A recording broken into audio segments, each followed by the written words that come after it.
అమ్మా, మీ పేరు? నా పేరు శ్రీపురి నేస్తాలక్ష్మి. ఈ ఇల్లు మీదేనా? ఇల్లు మాది కాదండి, నేను పెద్దపేట నుంచి ఇక్కడికి వచ్చాను.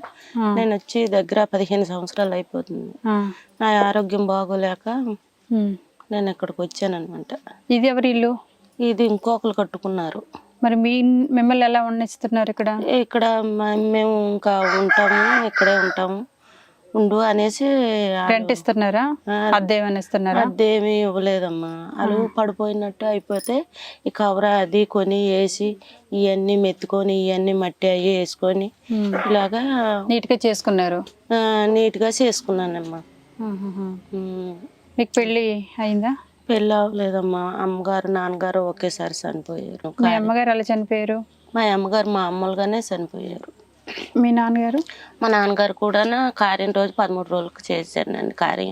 కార్యం చేసేసరికి మా నాన్నగారు చనిపోయారు. కార్యం రోజా? కార్యం రోజు ఈ కాలు చెయ్యి నోరు పడిపోయి చనిపోయారు. ఎలా సడన్ గా అలా సడన్గా చనిపోయారు. చనిపోయిన తర్వాత మేము 6 అక్క చెల్లెలు. 6 అక్క చెల్లెలు అని అంటే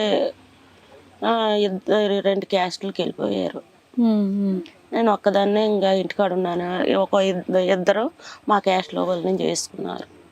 క్యాస్ట్లో ఒక క్యాస్ట్ ఫీలింగ్లు ఉంటాయి కదండి, ఆ టైం అప్పుడు అలాగా రాననేసి ఊరు కులం అంతా కూడా గట్టేసేసినట్టు చేశారు. ఏమీ డబ్బులు అవి సర్దలేదనమాట. నా డబ్బే ఖర్చు పెట్టాను. ₹1,00,000 కూడా నాయే ఖర్చు పెట్టాను.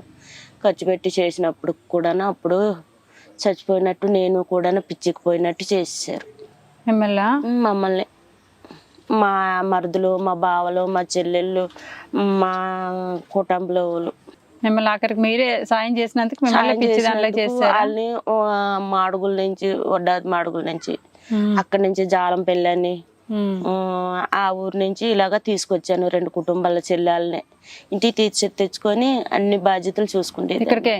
ఇక్కడ కాదు, అక్కడ పెద్దపేటలో ఉన్నప్పుడు బాధ్యతలు చూసుకుంటేదాన్ని. ఇంకా అలాగ అయిపోయి అమ్మ నాన్న చనిపోతే ఇంకా ఎన్నో కష్టాలు పడ్డాను. పిచ్చిదాన్ని అయిపోయాను. బట్టలు అవి ఒంటి మీద ఉంచుకుంటేదాన్ని కాదు. మనిషి నల్లగా మాడిపోయాను.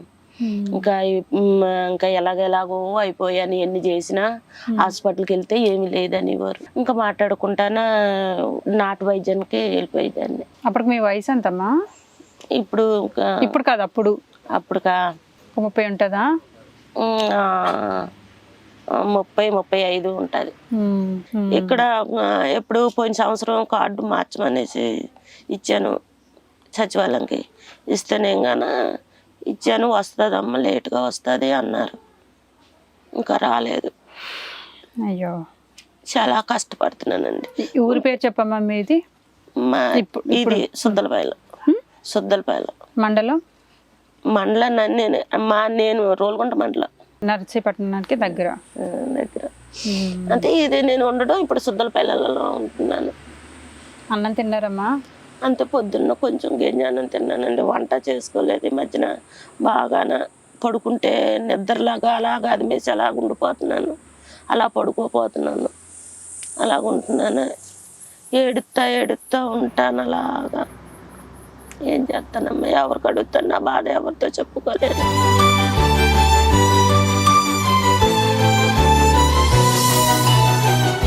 పెళ్లి సంబంధాలు ఏమి చూడలేదు? వచ్చే ఇంటి దాకా వచ్చారు కానీ నాకు వద్దనిసాను. ఏం తల్లి? ఎందుకంటే అమ్మ నాన్న ఏమైపోతారు?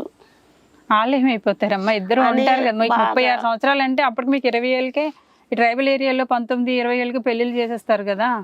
చేసేస్తారు కానీ నేను చేసుకోలేదు. మా చెల్లెలు నా తర్వాత చేసుకున్నారు పిల్లలు. వాళ్ళ పిల్లల్ని కూడా చూశాను. మరి వాళ్ళు ఆలోచించలేదు కదా, మీరు ఎందుకు అలా అంటే పెళ్లి చేసుకుంటే వాళ్ళు ఎందుకు వదిలేయాలని అనుకున్నారు మీరు? వాళ్ళు ఎందుకంటే ఆస్తి కోసం నన్ను ఇలా చేశారు.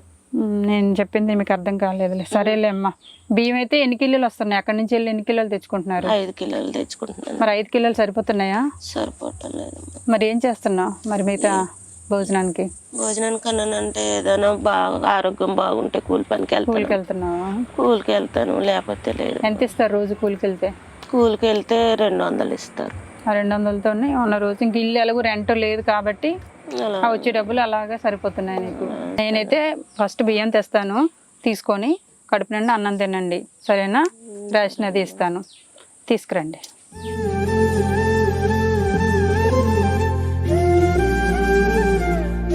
అందులో నీకు ఏమైనా అవసరం అవుతాయా? ఇటు పెట్టుకో. ఏం మొహం ఆనందంతో మునిగిపోతుంది సామాన్లు చూడగానేనా?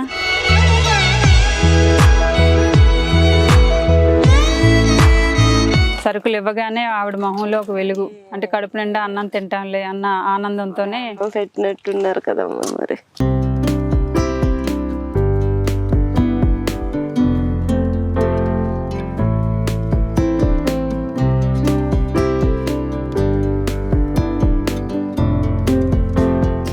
ఇవన్నీ కావాలా లక్ష్మి? ఇవన్నీ కావాలండి. ఇదిగో దుప్పటి ఇచ్చాను కదా అని పడుకోకు, తక్కువ పడుకో, 6 గంటలు పడుకో చాలు, సరిపోతుంది. ఇన్నాళ్ళు బోల్డ్ ఎక్కువసేపు పడుకున్నావు, సరేనా? ఇంక నిద్ర ఆపే.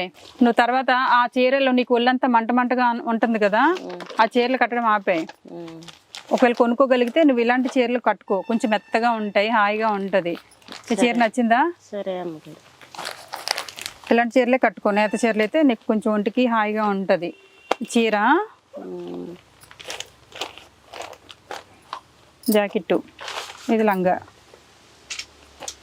తీసుకో. చూడు, ఇది పట్టుకుంటేనే నీకు మెత్తగా హాయిగా ఉంటుంది. ఓకే, అలాంటి చీరలు కట్టుకో. ఎందుకంటే నువ్వు చిన్నదానివి ఇలాంటివి కట్టుకోకూడదు అని ఏం లేదు, కానీ కొంచెం నీ ఒంటికి తగ్గట్టుగా కూడా నువ్వు ఉన్నావు అనుకో, నీకు ఒళ్ళు కొంచెం చల్లదనంగా ఉంటుంది కదా, అందుకని చెప్పాను. నీ దగ్గర ఏవి ఉంటే అవి చూసుకొని అడ్జస్ట్ చేసుకో.